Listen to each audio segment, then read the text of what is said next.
Good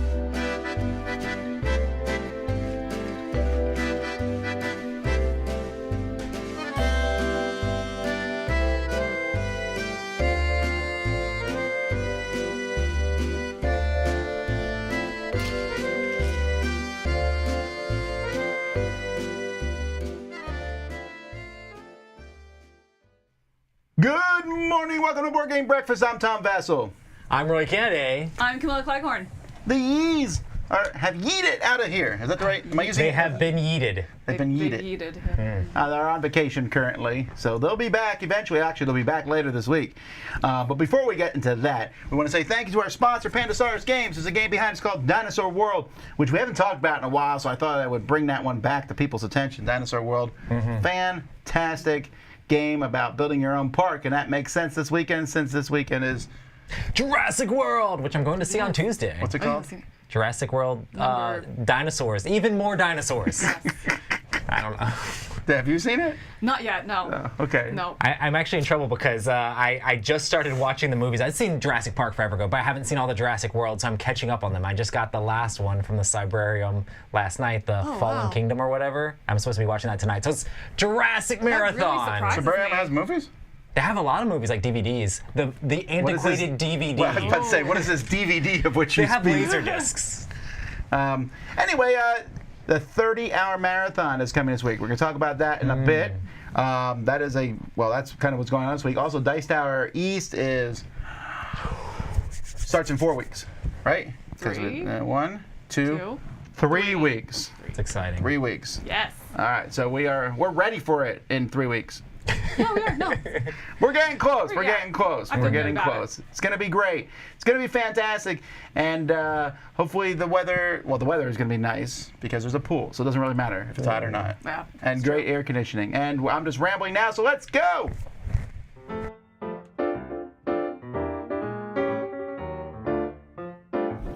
Hi, it's Tarrant. And Stella here from Maple University.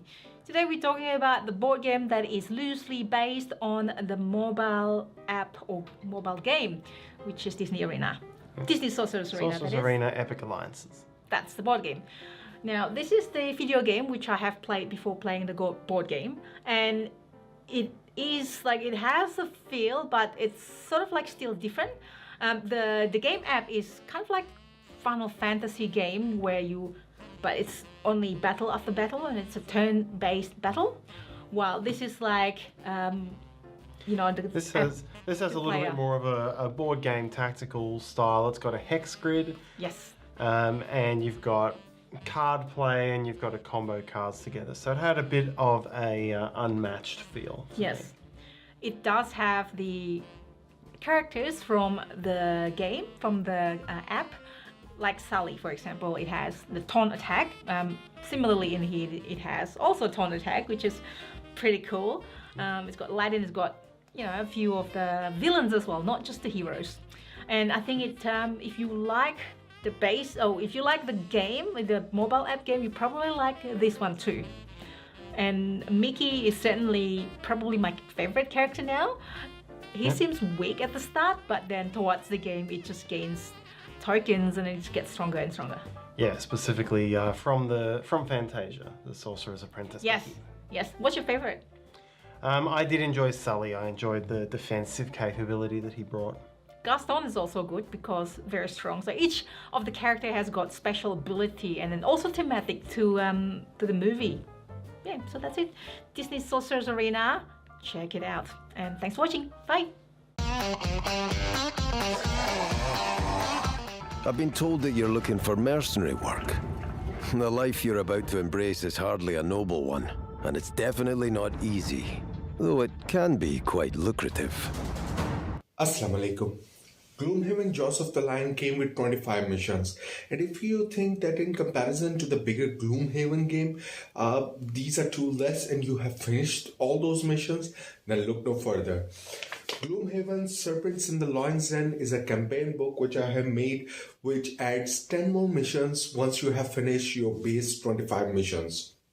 This is set in the events after the main game, so you will have to play the full game first because this will introduce your old characters, even though just for the story's sake you really don't have to have played the original game, but at least you need to know the rules of the original game if you want to play with this story mode.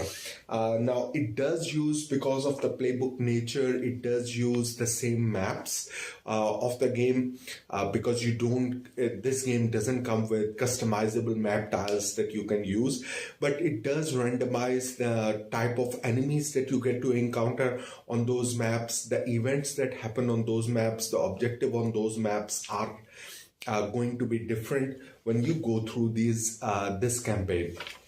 Even the boss fights have been made different with different attacks, different objective. So if you're looking for more content just to add to your Jaws of the Lion camp, then get this file from the BGG file section. That's it for me. Happy gaming.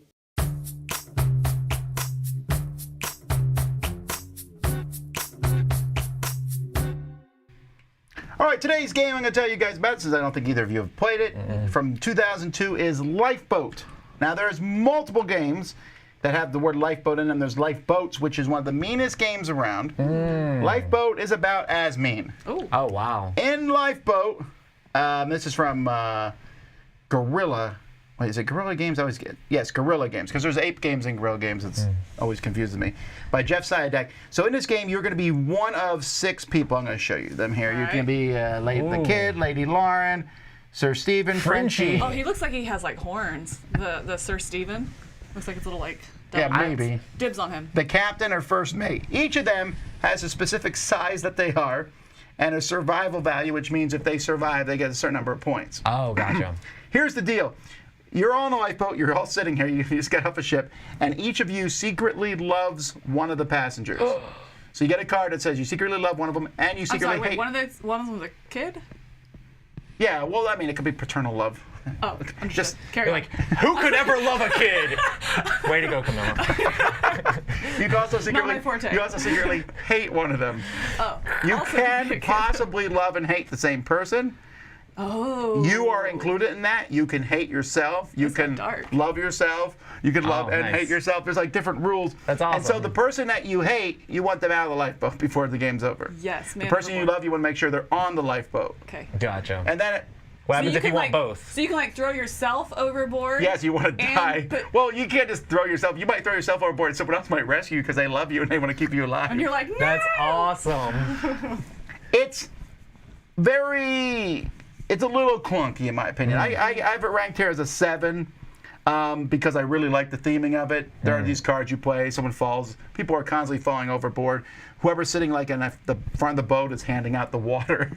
Yeah. So it's pretty dark actually. What's the playtime? It says here, what is the playtime? 60 minutes. It's a little longer than it should Okay. be. You're guiding a boat's course. You're trying to get into the quartermaster's seat so you can pick what the boat does. And then there's loot floating next to it, and everyone's trying to fight over that loot to grab it. There's a lot going on. And the All waters right. are infested with sharks, by the way. Oh, Great. So, obviously. so I reviewed this game 15 years ago. Let's see what my You gave it a final 7. thoughts were. I said, if you're looking for a backstabbing negotiation game, it takes only Who an isn't? hour and a deck of cards. Apparently back then I had more time in my hands. Lifeboat's a good choice. While not as refined as other games in the genre, which is true, it's very heavily themed. So yeah, but you do need to play with as many people as possible, I Gotcha. think, because you want to, 3 people on the boat isn't as Right. interesting.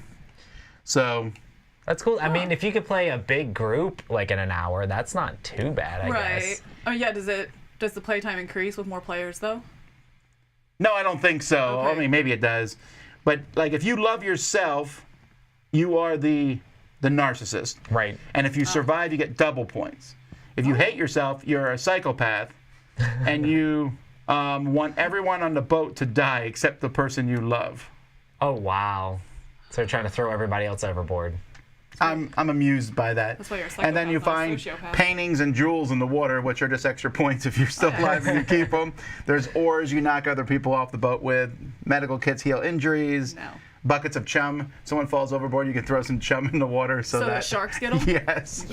You might actually like this one. Oh, this is I wonder, do we have this in the fantastic. Dice Tower library? I'm not sure. Ah, We might.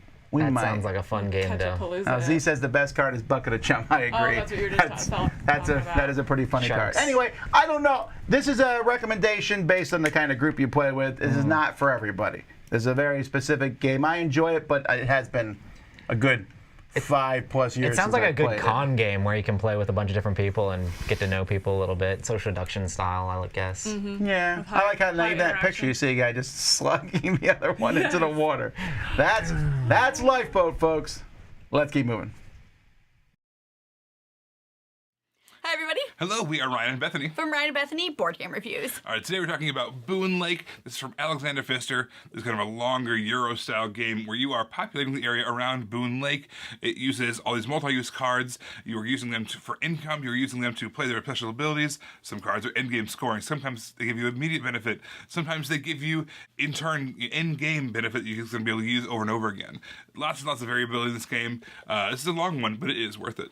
One of the things that I look for in a Euro game to determine whether or not I like it or love it is if I can set up to accomplish something and still accomplish it, right? I don't have to necessarily win or lose, but if I'm like, hey, this is what I want to do, and if I can still do that regardless if I win or lose, I really like that because that sense of accomplishment just means a lot. And I got that in Boone Lake. I've never won this game, but I can still have a plan. This is what I want to do. And I can do it. And so I just like, I know I've said accomplishment like 5 times right now, but I really like that it gives me that sense of accomplishment when I play. Achievement unlocked. Yes, yes.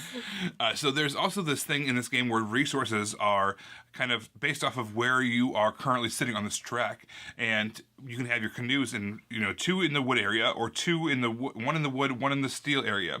But then you can only produce those 2 things. But there's also this way that you can upgrade and add factories to those individual areas. So then maybe if you added a factory to the wood, plus you have a canoe there, you're producing 2 of that kind of resource. So I love that you didn't actually have wood tokens or steel tokens or whatever it was. You based off of production capability rather than actual resources tokens that you were spending. Which is good because it already has a ton of stuff in the box. So it's nice to have one less thing that you're putting in the box. It's a heavy box for sure. Yeah. Well, everybody, if you want to hear more from us, make sure to find us on YouTube. We are Ryan and Bethany at Board Game Reviews. Everybody, this is Ryan and Bethany. Hoping you have a happy, healthy breakfast. Bye, everybody. Guys.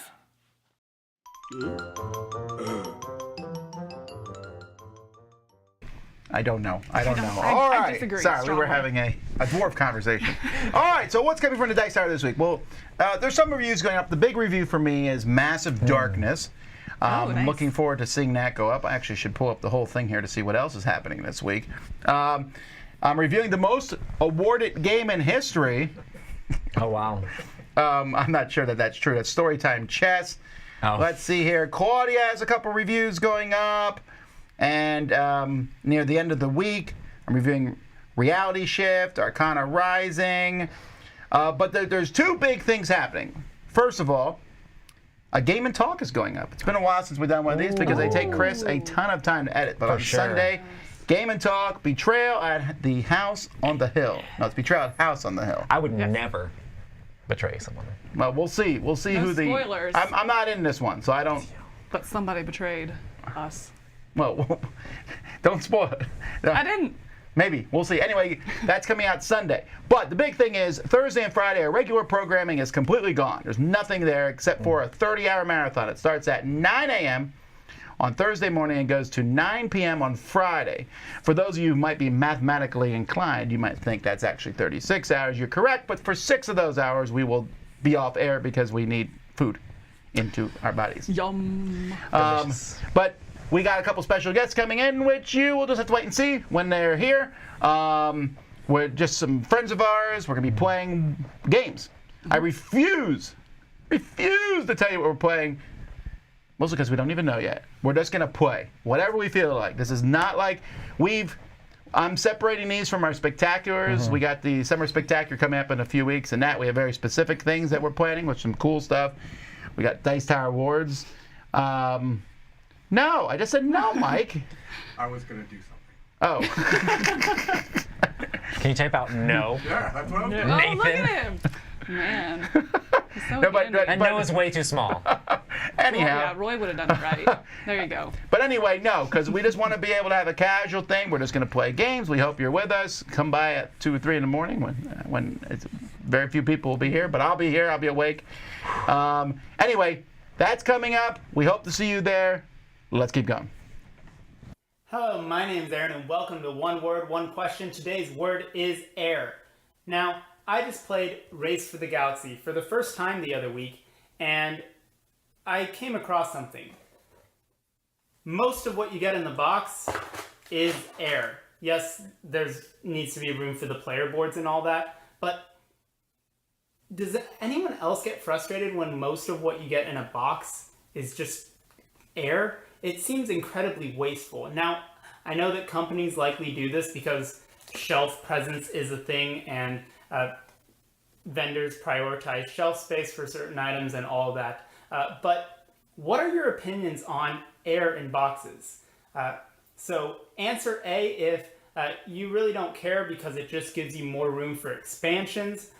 Answer B if you don't mind it as long as you get a decent insert. And answer C if you would prefer a game to be as compact as possible. As for myself, I'm going to go with B. I don't mind if there's a little bit of cushion in my box because that leaves room for expansions if I like the game. The problem is some games like Race for the Galaxy come with this for an insert. And this does nothing for me. Now, if it came with an insert that was meant for holding additional cards from the expansions, that would be great. But unfortunately, this is not the case. So let me know your answer in the comments, and I hope to see you again in another video. Take care. Bye. This is a segment where we take a look at a board game based on an IP, and I tell you if the IP and the mechanisms match or not. Today we're looking at the Two Towers deck building game. Here's Lord of the Rings deck building game. The first thing you do is choose a character. Each character will give you a unique card that you will put into your deck with a number of courage and despair. Then what you will do, you will shuffle up your deck and draw 5 cards. The game only has one currency, which is power. You'll be able to spend that power to purchase cards here on the path. Each card in the path will have a number of power required to purchase it, number of victory points for your win condition, and perhaps it'll have a power that can be utilized when drawn. What you're trying to do is defeat the bad guys, and collectively as a group, you will be defeating these bad guys. The Two Towers has one differentiator from the other ones in the line, which is this wall deck. Certain cards will have you draw from this deck, and will have negative effects that will occur. You do not want to draw from this deck. The worst card in the deck is the breach card, which gives a -1 ongoing power. Once this is done, the wall has been breached, and that is Helm's Deep for you. The Two Towers deck building game has no connection between the IP and the mechanisms. This is actually a game that was designed for DC, and even that was a little bit of a stretch. You do have the screenshots of the characters to be playing at with different powers, and I guess you're going through and attacking and fighting the supervillains from the movie, but the movie felt less like an attacking game than it did. I mean, it was the big battle, but it just doesn't feel like that's what Frodo's is doing, etc. I mean, and they try to shoehorn things in this one to make it a little bit more thematic, but if I was looking at like a big Lord of the Rings experience, or even specifically the Two Towers, it would not be this deck building game that I would think of. Instead, it feels like, hey, we got a deck building game, let's slap some movie stills on it and have our day here. And that's really what it feels like that you're going to get. So if you're looking for a thematic Lord of the Rings experience, maybe you'd shift towards something like War of the Ring versus this deck building experience. But if you're looking for something simple and you're looking for a deck builder and you happen to like Lord of the Rings, then I think that this will fit the narrative that you're looking for. And there are 3 games in the series, 1 for each of the movies, but just don't go in expecting the IP and the mechanisms to match whatsoever.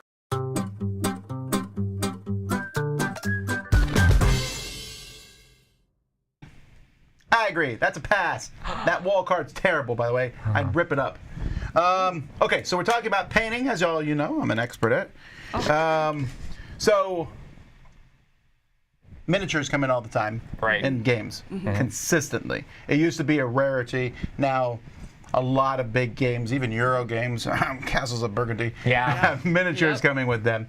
And a lot of games, frankly, don't look good with unpainted miniatures. Like, for example, Wonderland's War, the deluxe version, comes with miniatures, and the stand-ups look better than the miniatures, which is fine. You can use those. I also think the miniatures are not painted. It's really hard to tell the difference in them, so they're not as functional.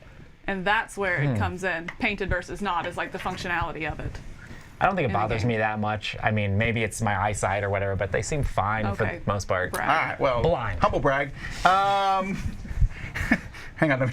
So anyway, for the rest of us, no, so I think the idea of painting games is very cool, and I'm in a really unique position now, where I have a daughter who's painting for 2 months. Not much And then longer. Wendy paints miniatures for us, and then occasionally Roy paints. I paint the gigantic things. Yeah. You take all the fun stuff. I've noticed. You're like, I want that. But I've always wanted to paint my games, and then everyone says it's really easy.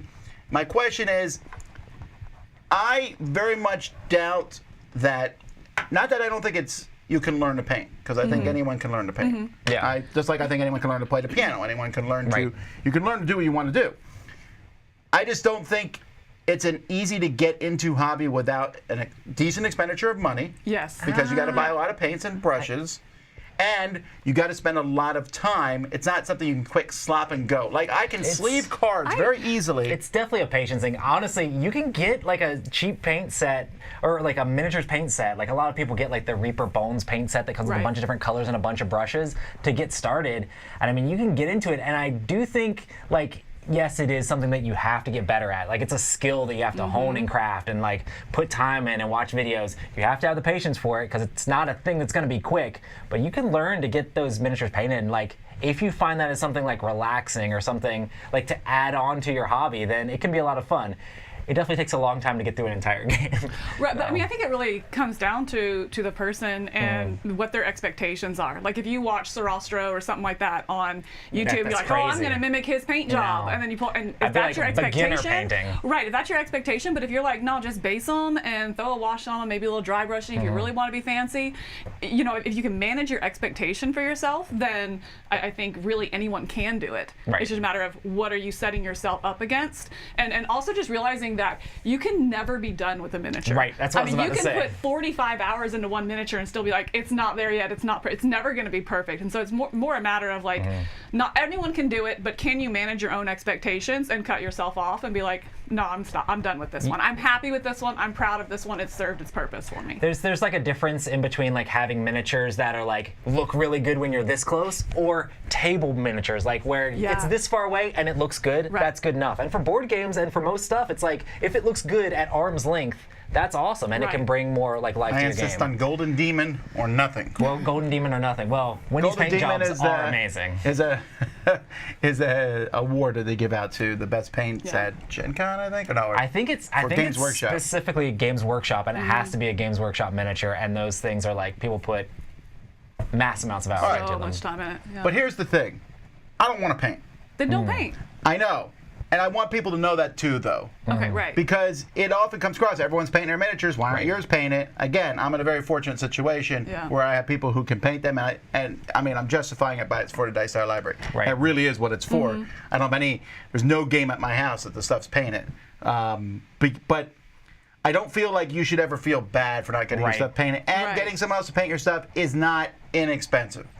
Even if they're doing the slop and go method, which is, and honestly, it kind of should be because it takes a lot of time. I mean, you're just talking about hours, you know. But I was at a game store this weekend at Tate's up in Fort Lauderdale, and they have a glass display there with a bunch of painted miniatures with business cards next to all of them. That's awesome. I was surprised about that. I've seen that sort of thing. Most stores kind of discourage that.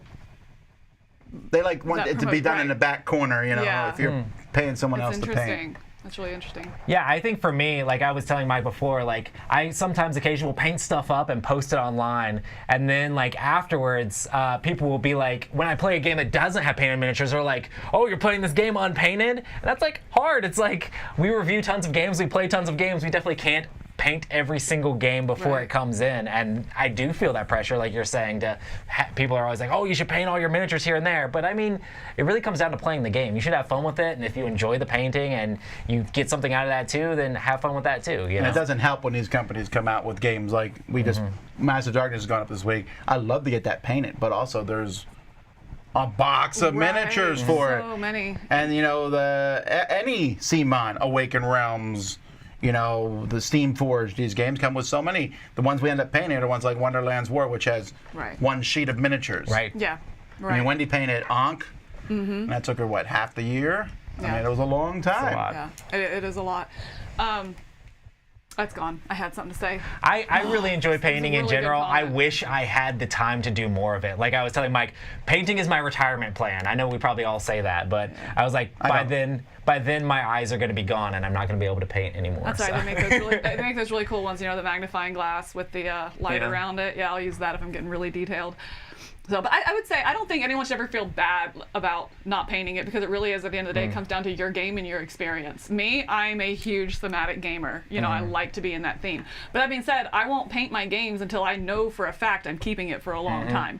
You know, and it's going to get played a lot, because if I'm going to put 100 hours into painting this game, I need to get like 100 hours of play out of it. Right. You know, like I want, or at least the value of it back. 2 or 3 games in the Dice Tower library, which are only in the Dice Tower library because they're painted. Yeah. Someone painted them, and I was like, well, I don't want to get rid of it. We put all that effort into it. Yeah.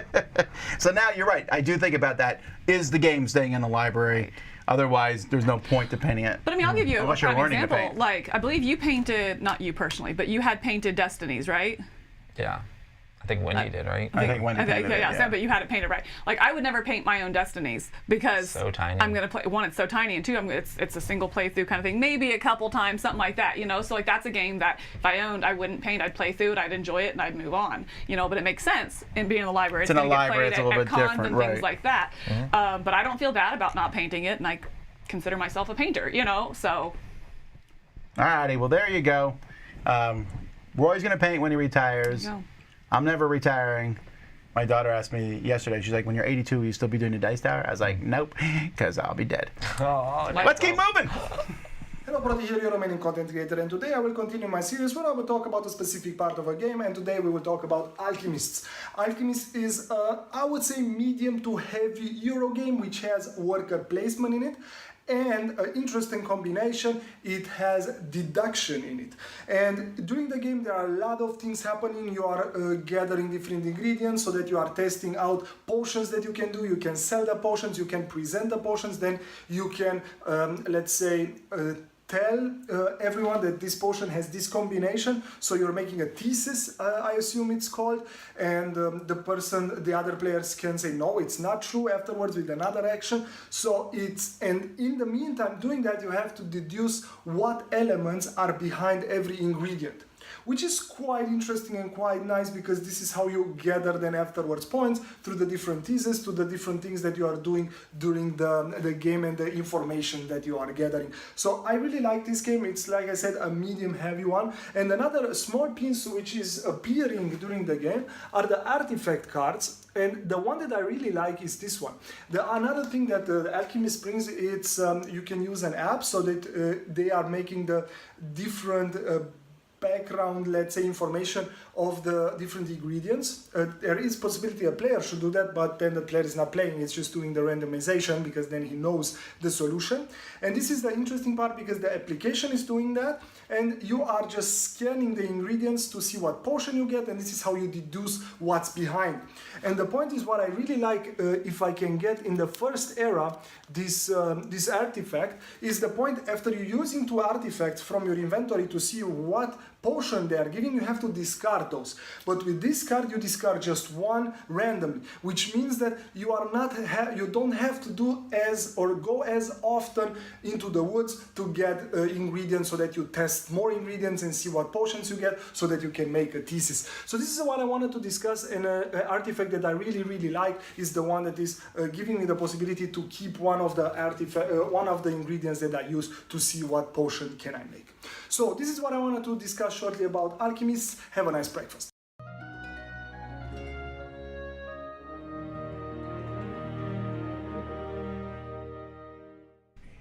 And that's why I poured all the paints out.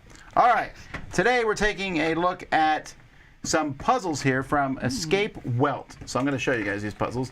This one, it doesn't fit back in the box because I already solved this one. When I say solved, I looked up how to do it. You mean your kids did it? Oh, no, wow. They did not do it. My kids were not as interested in these. So these are... Can I break it? Like, is it breakable? Do you have a hammer? I think it is breakable. Okay, so these are escape puzzles that are made of these kind of wood things. What do you call this? Laser cut wood. Laser cut, yeah. And so in each of these boxes, there's something inside it. There's Am I trying to get it out? I was not. I gotta be honest. I was like hoping for something cooler than what was in it. Oh. And in fact, I thought about putting like money and like, giving it to my kids, but then I feel like they might smash it. So all along these, you'll see like there's some numbers, there's codes and things like that, and you're just going to pull the stuff out. And once you get one piece out, then maybe that piece can actually be used to get another piece out. Or another thing slides open. This is immensely frustrating. Like, I'm ready to break it. You've been working on it for like 20 seconds. It's going to be smashed. I would have fun with this, but like, I wouldn't do it on camera because that's a lot lot of pressure. It's hack. You know those puzzles you get where you have to like, you know, like the horseshoe puzzles, and you got to figure things out. It's a little bit like that. I found these to be a bit unintuitive for me. Wow. When I say I looked up how to do it, each step of the way, I was like, okay. You and then I got cheated? to of course I did. Wait, what? I got to the next step, and I was like, I would never have figured it out. I feel like I'm pretty decent at escape room games. Wow, a lot of this like doesn't I can even figure that stuff move out. unless you've done a certain part of it, I'm sure. What if I just do this? Also, by the way, the one that Camilla has, I did take it apart. Oh. Putting it back together was very difficult. Right. It was harder to put back together than it was to take it out. In fact, you can just use that as a reason that you haven't been able to get it open. Do the rules give you a starting point? Yeah, like I need some direction. No, here. but there are hints with this little hints. QR code, and there's also, well, there's a QR code in here does somewhere. this open that way? There's also, yeah, here's the QR code. And you can do this for tips for the puzzles. I don't want tips. I want solutions. Well, you can get the solution. Also, if you want a solution to pretty much any of these My puzzles, favorite is just, you go to YouTube, and there's a guy who shows you how to do all of that. I got this to go up a little bit. Yeah, I got these to come out, but I think it's supposed to be some sort of pattern. I don't know. This is Listen. what? Instead of actually trying to I don't solve wanna it with the listen. symbols and the Like, just numbers, show it's me. like no. Let's just try to force the lock. Yeah, but I don't. And that's the one thing about this that I'm not a big fan of. I'm not a big fan of the fact that I feel like I could break it at any moment. I still think Because it's it's this wood, directionless. I'm really afraid to break it by accident. I also feel like I can see that there's like 6 puzzles here, and I don't even know where to start. I was a little concerned about that when I played it, and I think your feeling is correct because they're like, well, do this, this, and this, and that shows you to do this. I was like, well, but I would never have known that was the first thing to do. Right, like. Is one of the hints And hammer? you have to do this. No. Oh no. But where's that someone's gavel gonna- at? The someone's blue gonna break one that something soon. I've seen the blue one that's I Tom's just used want to know sometimes. what's inside. How do anyhow, these are for some people. I think of everyone here at the Dice Tower, they're for me mostly. And I was okay with them. I like to have some sort of thing to follow. I'm finding that these directionless puzzles are a little tough for me. Or if I do have a puzzle like this, I need it to be 3 parts. Do this, do this, do this. These are about. It smells funny. The one that Camilla has is about 7 parts, I think. How many is his? Infinite. I haven't finished solving this one yet. It's really It's pretty, never been though. opened? Yeah, there might be money in there. It's probably not money. There's probably not money because you gave It's them Fort money to get Knox. this. Yours is called Fort Knox, right? So there could be gold in there. I do like the very different themes and fool's gold. looks, and like each piece is engraved differently, so it is really pretty. Well, anyhow. But it smells weird. So again, if you're interested in these, and I think some people really will like them, then the company is called, what is the company? Game Welt? Or is it Puzzle Welt? Escape Welt. So, and this one is Fort Knox is the one. That's the one that Roy has. And the one Camilla has here is House of the Dragon. Oh, it makes sense. Hi everybody, I'm Doug Jr. and you're watching a Fellowship of Meeples with Doug and Doug Gaming. Well, today is the first day of my top 10 games of all time.